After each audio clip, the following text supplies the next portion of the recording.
तो मेरे प्यारे भाई बंधुओं, माताओं, बहनों, स्वागत है आपका आपके अपने यूट्यूब चैनल में। और आप देख रहे हैं पार्वती पनमोली।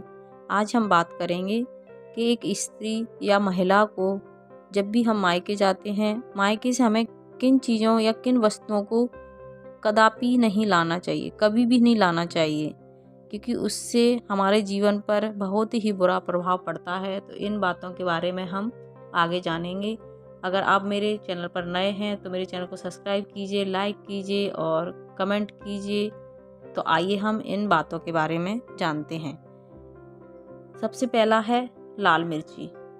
लाल मिर्ची को हमें कभी भी अपने मायके से ससुराल में नहीं लाना चाहिए। और जो बेटियां को आप अपने घर से विदा कर रहे हैं, उनको भी आप विदाई में या उनको ससुराल जाते समय ये चीज़ें, उनको वस्तुएं उनके साथ ना भेजें, क्योंकि ऐसा कहा जाता है जो मिर्ची होती है वो तीखेपन का कारक होती है। तो वो हम उनके साथ अगर अपनी बेटी को विदा कर रहे हैं या आपकी बेटी मायके से ये सब लेकर जाती है तो उनके ससुराल में वो है लड़ाई झगड़े पैदा हो जाते हैं और आपस में नहीं बनती है। तो आप अवश्य इस बात का ध्यान रखें कि कभी भी हम अपनी बेटी के साथ मिर्ची को साथ में ना भेजें, ना ही उनको कभी उनको दान करें।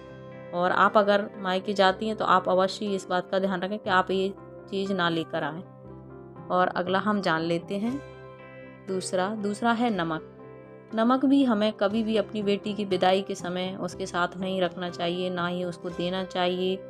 और जो स्त्रियां मायके से आती हैं उनको भी ये ध्यान रखना है कि हम नमक को लेकर साथ में ना आए, क्योंकि उससे हमको ये होता है कि हम ससुराल में जाते हैं। उसका प्रतीक है कि वह सामंजस्य बैठाने में हम उनको बैठाना नहीं चाहते हैं। अगर आप नमक साथ में भेज रहे हैं या आप नमक लेके जा रही हैं तो हम उसका ये प्राय हुआ कि हम ससुराल में किसी के साथ ही सामंजस्य बैठाना ही नहीं चाहते हैं। तो वो रिश्तों में खटास या रिश्तों में कड़वाहट पैदा हो जाती है। तो आप इस बात का भी अवश्य ध्यान रखें। और तीसरा हम जान लेते हैं, तीसरा है अचार।